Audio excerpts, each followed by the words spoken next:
Hello everybody and welcome back to my channel. Today's video we are going to be going over fashion aesthetics. So these are the four most popular fashion aesthetics as of November 2021. There are more fashion aesthetics out there, but I didn't want this video to get too long, so I might film a follow-up video kind of going over some more of them. But these are the ones that I find to be most popular at the moment. Learning about fashion aesthetics is important, one, because it's what's trending right now. Like these are like subgenres of things that are trending right now, so it gives you stuff to be on the lookout for. Also too, if it is a slower sourcing day in terms of brand, like you're not finding great brands or whatever, and you're coming across a lot of vintage, then you kind of know what type of styles to be looking for in those vintage one-off pieces, and you'll know the correct keywords to tag them so that they sell quicker and faster. So let's just get into the video. But as I was doing research for this video, I was trying to look up solds on these different keywords and stuff like that, just to like prove my point and show solds and screenshots. And I came across a lot of this. And I just have to say, do not be this seller. The seller that puts pretty much every single keyword in their description. So these are two that I pulled from Poshmark. So here, right here, it says Y2K. Over here, it says cottagecore. Then it says boho. And then it says modern preppy. These things do not go together. Athleisure, grunge. If you are looking for a cottagecore dress, you are also not looking for a grunge dress. And the listing I actually pulled this off of, like I don't want to put the person on blast, but the listing I pulled this off of was like an Ann Taylor loft, like black shirt dress. I'm sorry, that does not fit cottagecore, that does not fit athleisure, that does not fit streetwear. It wasn't even unisex. And then down here is another one I pulled. This one was like a chiffon boutique dress. And they put cottagecore, they put Y2K, they put bohemian, preppy. Like those things don't go together. And like to be this person who does this, you're clogging up the search results and it turns off buyers. And when you're turning off buyers because they're searching for a cottagecore dress and then all these non-cottagecore items are coming up because you're tagging it as such, well, then that hurts other sellers because those buyers don't want to use the Poshmark app because it's just harder to use. It's harder to browse. So they're not going to use the app and that could hurt other sellers. So don't be this person who does that. So the first aesthetic we are going to be going over is cottagecore. Cottagecore is an aesthetic and fashion style inspired by romanticized interpretations of rural and farm lifestyles. Cottagecore pulls a lot of inspiration from prairie life, English countryside, and the Victorian era, which you will see in the clothes. Cottagecore is more than just a fashion aesthetic. It really is a lifestyle. And when I think of cottagecore, I think Jane Austen, like Little Women, Anna Green Gables, like all those books would be considered like cottagecore books. If you like shootery boards, I think I'm pronouncing that right, like those cheese boards, you think of like wicker baskets. Like here she has like a little sun hat, like all of that is very cottagecore. So let's go over the style. What makes something cottagecore? How do you know you're looking at a quote unquote cottagecore piece? And how do you tag a piece as cottagecore? Well, these are kind of the key indicators for what is cottagecore. So first is light colors. Cottagecore does a lot of creams, whites, pastel colors. I mean, you can see all these dresses here are pretty much in cream white, and then the floral print is in a light pink. So it's very light, neutral colors, but not always neutral because you can have pinks and stuff, but it generally is in the lighter range. Another element of cottagecore fashion is a puff sleeve with a square neckline. As you can see, all of these dresses, which are all by different brands and companies, have pretty much the same style, right? They all have a square neckline and they all have a puff sleeve. More cottagecore elements is a floral print. Floral prints are really big in cottagecore. Also, embroidery is another thing. So you have this dress has this really pretty floral embroidery here. And another thing that is big in cottagecore is a midi length dress. There can be cottagecore dresses that are short, and there can also be cottagecore dresses that are a maxi length. But the midi length is the most pervasive in the cottagecore genre. So here are more cottagecore pieces that aren't necessarily dresses, but as you can see, they follow similar themes. Like this shirt right here, this is very inspired by the Victoria era, like we were talking about earlier, with the ruffles and this whole ordeal bib thing going on. Here is a shirt, it has that puff sleeve, it has the square neckline. Here's two sweaters that have really pretty embroidery on it. And another great keyword for like floral could be botanical. Another great keyword for these types of sweaters is grandma sweater. That's what people are looking for, like a vintage grandma cottagecore sweater. Those would be great keywords for these types of pieces. And then over here we have a skirt, and there is skirts in cottagecore, and they just kind of follow the same thing as the dresses, right? They're like a looser, flowier fit. They're a midi length, light colors, floral print, etc. Also, too, this like tiered thing is another big thing in cottagecore. And when people are wearing cottagecore tops and they're pairing them with jeans, they're usually pairing them with a straight leg mom jean style. But I wouldn't necessarily tag a straight leg mom jean as cottagecore unless it has like some embroidery element to it, unless it has like a lace element to it, something that adds to the jean other than just being a straight leg jean. But those are like the style jeans that people are pairing with these cottagecore tops. And even here again, you can see that Victorian era influence right here. So there's a couple quote unquote bolo brands in the cottagecore genre. So one of them is Cezanne. I hope I am pronouncing that right. Cezanne is also a sustainable brand, and people who are trying to live a cottagecore lifestyle beyond just the fashion aesthetic, and they're actually doing it as a lifestyle. Sustainability is a big element to cottagecore. So this one gets bonus points because it is also a sustainable brand. These are two screenshots I pulled from the brand's website of current pieces they are currently selling. As you can see, this top was very similar to the top we saw right here. And then here we have a maxi dress. It has the light colors, the floral print, and this can show you that it doesn't just have to be white, right? It doesn't just have to be a square neckline. This would be considered cottagecore, and it's not like the key elements, but it's just kind of like you look at it and it has that cottagecore vibe, right? It has a bit of a puff sleeve to it. It has the light colors. It has the floral print. It has the tiered hem. So those pieces are very cottagecore. And then over here are just some solds on the brand Cezanne. I think I typed in Cezanne dresses. I looked at the solds and this is what comes up. I have personally never found this brand. I don't think it's too popular where I live, but if you do find this brand, I definitely recommend looking up comps on it. And it seems everybody who's posting these and selling these has a style name attached to it. I don't know if they're easy or hard to find. Again, I've never found one to look up comps on it, but always try to find the styles. You can look up comps in store to know how much you should pay up for the piece in order to sell it for a good profit. But I definitely think this is a bolo brand to be on the lookout for. Cottagecore, prairie dress, bohemian could all be a great keyword for it. And I know I threw the word bohemian in it just because something's cottagecore doesn't necessarily make it bohemian, but they can be both, but not always both, if that makes sense. Another quote unquote cottagecore brand, or one brand that has a lot of cottagecore elements to it, is Love Shack Fancy. These are two screenshots I pulled off the website. This has very cottagecore vibes. It has that midi length, has the ruffle hem, the puff sleeve, the light color. And then this Love Shack Fancy sweater here, it has the similar elements that we saw over here in these cardigan sweaters with the floral embroidery, the button front. It's a cardigan sweater. It's not a pullover or a turtleneck. Especially in cottagecore, I think cardigans are the most popular. This is a brand, I have one Love Shack Fancy piece listed in my closet, and I bought it retail arbitrage from Marshalls or TJ Maxx. I don't remember which. It was one of them. But this is a brand you're probably not going to find too often in the wild. You're probably going to get it more through liquidation, or you're probably going to get it retail arbitrage.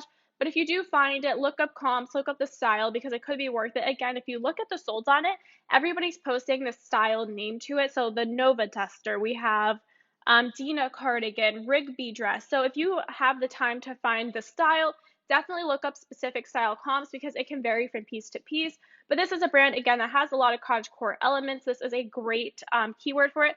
Another great keyword for this brand, and it really depends on the piece, would be fairy core. I'm not going to be going over fairy core today. That'll probably be in another fashion aesthetics video, but that's just like a little bonus tip. Fairy core would be another great keyword for the brand Love Shack Fancy. And as you can see here, like look at these dresses. This also has the bright colors, but the style of it has those cottagecore elements with the square neckline, the puff sleeve, the midi length, the tiered hem. Here we go, like the ruffles, a little bit Victorian inspired. Also here we have the Victorian inspired blouse as well, more puff sleeves. So this is another brand to be on the lookout for. Here is a vintage bolo brand in the cottagecore realm, and that is Genuine Sacks by Jessica. So this, if you look at the solds, these range from the November 25th to November 26th. This is 2 days of solds, 8 sales of this brand. And look at the solds on it. We have this one, 190, 850, 100, 200, 151, 375, 336, 155. This brand sells for money. And a great keyword for this brand is prairie, because if you look at this, a lot of people are using that word peasant, prairie, prairie is also mentioned here. This person says maxi midi dress. I don't know that I would put both. It's either a maxi or a midi length, right? So I don't know that I would overload on keywords because I know, again, people look down upon that, but that's not as bad as some of the other ones we were looking at previously. And then we have over here, this is like a pastel. That could also be a great keyword to describe the colors because, again, people are really looking for muted pastel colors when they're looking for a cottagecore piece.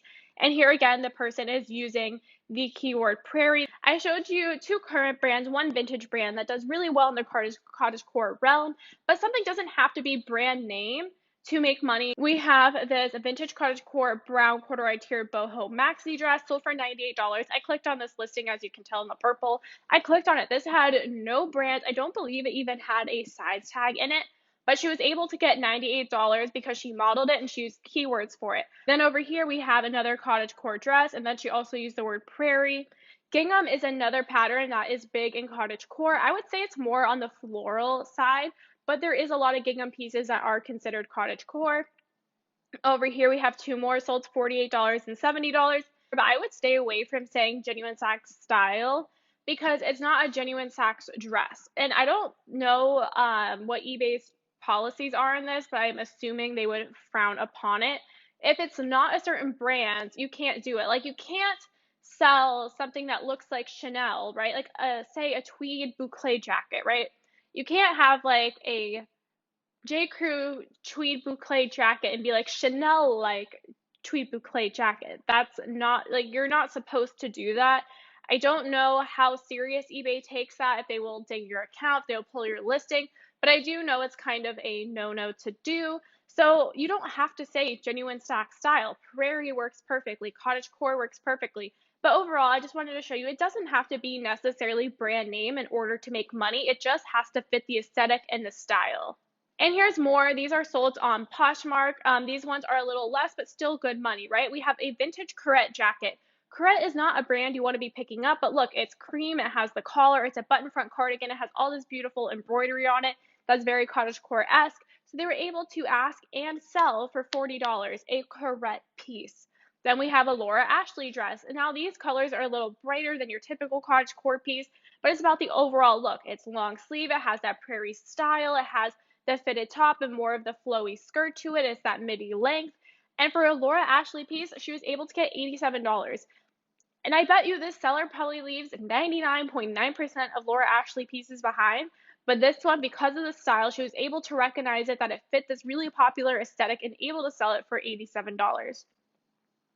Shein is a fast fashion brand that comes from China. Again, it's not a very good brand to resell. I don't recommend picking it up. I always pick it up at the bins because I sell it to my Play-Doh's closet. My Play-Doh's love Shein.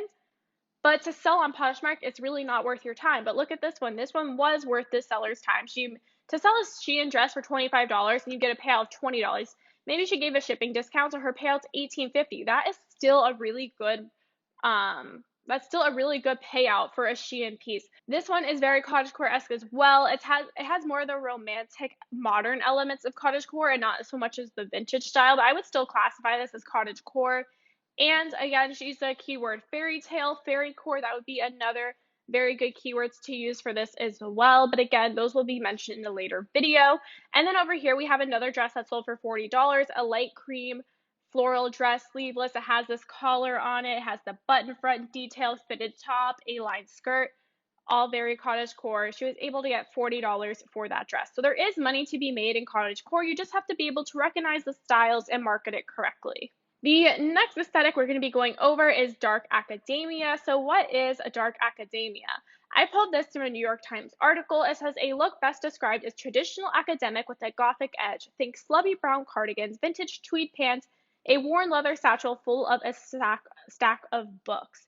So yeah, that is, and a dark academia, like cottagecore, goes beyond the fashion element, right? Because I watch a lot of booktube videos, like, which is YouTube videos about books. It's called booktube. It's a whole community. And there are so many videos of top 10 dark academia books. And so the academia aesthetic goes beyond just fashion. But today we'll be focusing on the fashion, and let's look at the style elements of dark academia wear. So it's very menswear inspired. As you can see, everyone's wearing trousers. There's a lot of button downs. It's very menswear inspired. There's a lot of layering involved, especially this time of year in the fall winter time. It's cold in most areas, not where I live in Florida, but most areas it is cold. So there is a lot of layering involved. As you can see, she has the shirt and the sweater. Here we have a shirt and a sweater vest and a jacket and pants and socks and shoes. Lots of layering going on. And then another really big element is plaid. Plaid pants are a huge part of dark academia. As you can see, plaid, plaid, plaid. And this is something I didn't write down, but I do want to mention really quickly. Something I noticed, pleat front pants are what you're looking for in the academia genre. So, I mean, you can sell plaid pants with a flat front, right? But a lot of the pants that are quote unquote dark academia are pleat front pants because that goes more in line with the vintage style. These are just some more elements of dark academia. There's a lot of dark neutrals. There's not a huge color palette. It's like brown, gray, black, and it's all darker tones. Dark neutrals are what you're looking for. And also on the pleated pants, let's look at all these photos. Pleated pants, pleated pants, pleated pants. It has academia with a goth edge and also a more masculine edge to it. And this style is really popular around the fall winter time because again, there's a lot of layering, there's a lot of pants and jackets and sweaters. So this aesthetic really thrives at this time of year. In dark academia, it's all about the basics. So these are two really great basics brands. If you find them, they could be worth picking up. We have Everlane over here. Everlane, the soles on it, it really depends on the material of the piece, on how much money you're going to get. Soles can be all over the place. So you do want to look up comps before buying. But here we have a cardigan sweater sold for $72, cashmere sweater $114, another cashmere sweater that only sold for $42. So it really depends on the piece you're picking up. But if you notice, dark academia is all about the basics. So these are just basics to be on the lookout for. Vince, Everlane, Theory. If we look here, there's not very many patterns other than plaid. It's all layering of basics, which makes this aesthetic a little harder to make great money on. You still can make money, but it's not going to be as great as the others. So here, dark academia is everywhere, right? It does not really brand specific. How at Cottagecore we had specific brands that show Cottagecore elements. Dark academia can be found in every brand. Like here is a Zara blazer. This is very dark academia. Express. This is like a modern take on dark academia. Brown plaid pants. And these were all taken from these brand websites within the past week. So these are very current styles. Theory, this would be a very quote unquote dark academia sweater because dark academia is more about how the person styles it rather than the specific piece. Although when I tag things as dark academia, I'm always tagging things that are plaid. So I'm always basically tagging plaid pants as dark academia or a blazer as dark academia. I'm not really tagging my basics. Like if I had a vintage shirt like this, or I had a Vince shirt like this or this, I don't think I would necessarily tag it as dark academia. I would be more tagging the plaid pieces as dark academia. I mean, you could do the turtlenecks and use that keyword. I don't think there's anything wrong with that. But my main focus when using this keyword is on the plaid pieces. And with this dark academia aesthetic, you're going to be getting bread and butter money for these pieces. I mean, unless you find a Vince cashmere piece or a Theory piece that is like selling for a lot of money, most of it is going to just be bread and butter money because it is more focused on the basics. Like here we have a sweater. We don't know the brand. She didn't say, but it is 100% extra fine merino wool, and she got $25 for it. We have corduroy pants. See, and then she used keyword pleated because they are pleated and those are popular right now. Here's another one, pleated. Sorry, all over the place. But yeah, it's more about the prices here. But yeah, $25, $20, $45, $20. So it really is all it's not like a OMG wow moneymaker, but if you find something that you think looks dark academia at the bins, I would consider picking it up. Sweater vests specifically are a really big thing right now, and I know I've been picking up sweater vests and they've been selling pretty consistently for me, so I'm going to be continuing to pick them up. But all of the sweater vests are selling between the $15 to $25 range. They're not selling for crazy money, but I'm also picking them up at the bins and not spending a lot of money on them. And one other thing really quickly, I know I was talking about Victorian era and its relation to cottagecore, but the academia like realm also pulls inspiration from the Victorian era. So like here we have Victorian Gothic blouse. This is definitely a dark academia thing, and as well as using the keywords Victorian and Gothic. Definitely a lot of keywords to use with a piece like that. And also, I love the way this girl, this seller, styled this outfit because she put it on her mannequin and she didn't just show you the pants on a hanger, which is what I did. She kind of went all out because just from what we can see from the top, the belt, and the pants, this is a very dark academia outfit that a girl would wear right now on Pinterest. And what is the counter to dark academia? That is light academia. What is like academia? Think dark academia, but lighter colors and a more romantic feminine edge to it.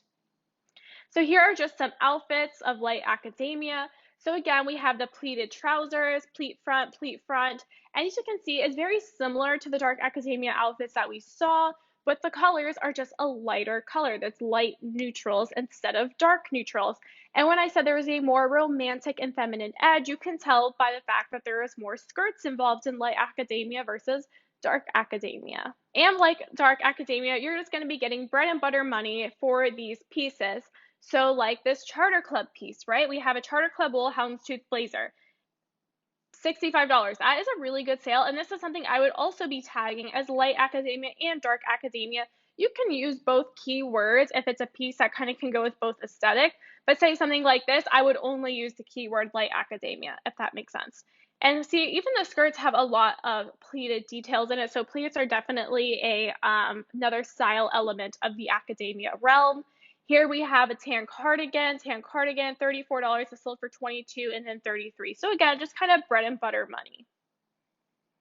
But there are bolos in the academia genre. In dark academia and light academia, the bolos are kind of the same because they are in the bags and the shoes, which you can use, like, again, with both a dark academia and a light academia outfit. And I feel like someone who is shopping for a dark academia pieces is probably also shopping for light academia pieces as well.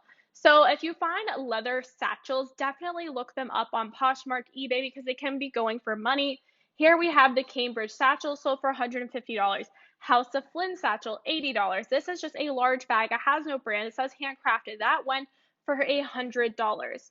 Now, the shoes that are really popular in the academia realm are Mary Jane style shoes. So here we have some vintage Doc Martens selling for $80. We had these Mary Jane heels with this really cool square toe, block heel, very chunky, another great keyword to use for something like this, sold for $95. And then over here we have the Doc Martens. Doc Martens, these ones are vintage over here, but even the current ones are definitely a bolo, and they're a bolo on their own. I don't think you even necessarily have to tag them as dark academia or light academia for them to sell, but they do fall under the academia realm because these are really popular with people who are shopping that aesthetic. And then the last aesthetic we are going to be going over today is Y2K, which is early 2000s. Although it is not exclusively early 2000, it is really the late 90s to the early 2000s that makes up Y2K fashion and the Y2K aesthetic. So what is Y2K style? I have a bunch of these slides because there's so much to go over because there's so much of it. And I would say out of everything we've been talking about, this is the style that has been lasting the longest, the aesthetic that is lasting the longest, and the one that is the most popular. And I can most see the Y2K influence in retail stores. Like I went to Target yesterday and I went to their Wild Fable section, which is their quote unquote juniors lines. Although I don't know, they call it their juniors lines, but like girls in their 20s are wearing it. So is it really juniors?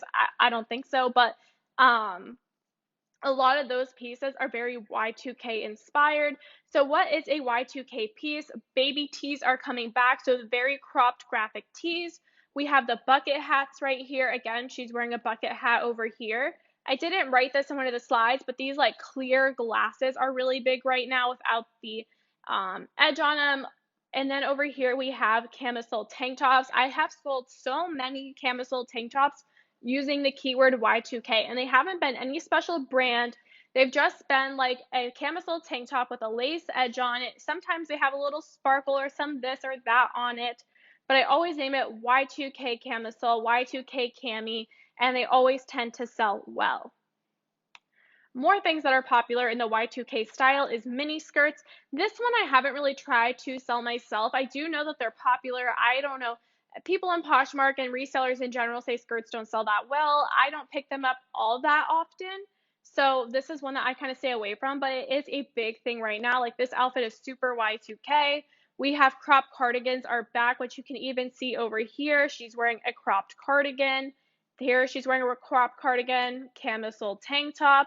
And the other thing that is really big right now is straight leg jeans. When I was at Target yesterday, they were still kind of having their Black Friday deals going on.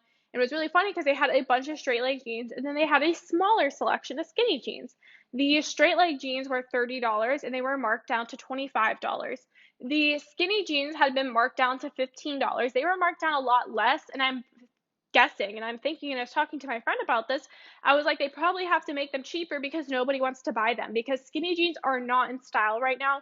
I'm sure you could still buy them and sell them. I'm sure they are still popular with some people, but really what's purveying fashion right now, even beyond Y2K, is straight leg jeans. And a great keyword for straight leg jeans is mom jeans.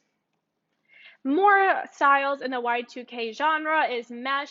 Some shirt like this, they also call second skin shirts. And as you can also see, it has a lettuce hem. Lettuce hems are also very on trend in the Y2K style. I just sold a shirt today it was a black rib shirt, said Motley Crue in light pink, and it had a lettuce hem to it. I labeled it as Y2K. And yeah, so lettuce hems are also a big thing right now. The all over logos are a huge thing right now, especially something like Dior is very popular. So having logos all over a piece is very Y2K as well. And probably one of the biggest ones I would say is mini purses.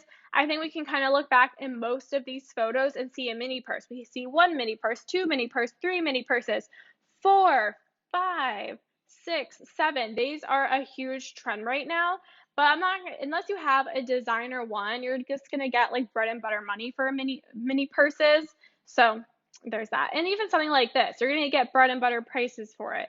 Like stuff like this, bread and butter prices. Like none of this is OMG wow sellers unless you have a really trendy brand because Y2K is so big right now. A lot of the brands on Revolve and like the more expensive, not fast fashion, but like mid-tier luxury brands are creating more Y2K styles. So if you find something by one of those mid-tier luxury brands that's sold on Revolve or sold on Shopbop, yes, you can get good money for it. But if you're buying like vintage pieces that you're going to be labeling as Y2K, you're just going to be getting bread and butter money for them. A more Y2K style is kitten heels are a really big thing right now, and chunky sneakers, especially chunky sneakers when you pair them with dresses are a really huge thing right now, and also fur trim. Like I just sold a jacket like this within the past month, and another keyword I used on this jacket besides Y2K is Bratz doll style. Bratz doll is very Y2K, very late 90s, and that keyword Bratz doll also helps. Another great keyword in the Y2K realm is Gossip Girl. So there's so much to Y2K because Y2K can be preppy, right? It could be grunge. Like this is kind of more grunge, and this is a little more like preppy or like, you know what I mean? So there's more to Y2K than just like, there's a lot of subgenres within it, is what I'm trying to say. So what are some Y2K bolos? I picked three out for you guys to be on the lookout for. So first we have Playboy Bunny purses. So especially this one, because this one is a mini purse, which again, super on trend. It has the Playboy Bunny logo all over it. Very on trend. This sold for $250. Here we have a Y2K Playboy Bunny large travel duffel bag, sold for $90. Another thing that's so popular and you're going for good money right now is Juicy Couture tracksuits. And I say suits plural, like you need the completed set. Don't just try to sell one of them. I mean, you can. I recently just listed a Juicy Couture track jacket, but I only listed it for $40 because that's what the comps were telling me to list it at. If I had the full complete set, I could definitely get more money for it. Look at these sets. This one sold for $230. Here we have one that sold for $140. The more words it has on the back, the more bling it has on the back, the more money you're going to get for the piece, and it depends on the rarity of it. Also, too, you have to be careful because Forever 21 and Juicy Couture recently did a collaboration where they were selling sweatsuits. They were selling like cute shorts with matching jackets and very Y2K juicy style. They were selling it at Forever 21. So you just have to be careful not to pick up those pieces because obviously those pieces are not going to bring you as much money as stuff like this. And as you can see, they do say vintage in the title to make, and I don't know that these are necessarily vintage, but I think that's more to indicate that, hey, this isn't like a current Forever 21 juicy piece. This is one that was actually from the early 2000s. And then we have Von Dutch hats. Those are going for money right now. If you find, the comps are all over the place. These two were high. So this one was new at tag is $105. This one was $155. They had another one that looked like this, except it was a neon green that sold for $90. And then there's a few that sold in the $25 to $30 range. So again, you can use your Google Lens to take a picture of it, and it might pull up some Poshmark listings, or just type in Von Dutch hat in your colorway and see what the prices are, because you can get good money for them, but you can also get $25 to $30 for them. It really just depends on the one you find. So make sure to look up comps always before buying something from the thrift store to resell. Thank you guys so much for watching. I hope you guys enjoyed, and I hope you guys gained something or learned something from me talking about these 4 really popular fashion aesthetics at the moment. Again, there are so many more than just the ones that I have mentioned, but we can't be here all day, right? So I hope you guys enjoyed. I will see you in the next one. Subscribe down below if you liked this video, and I'll see you guys soon. Bye!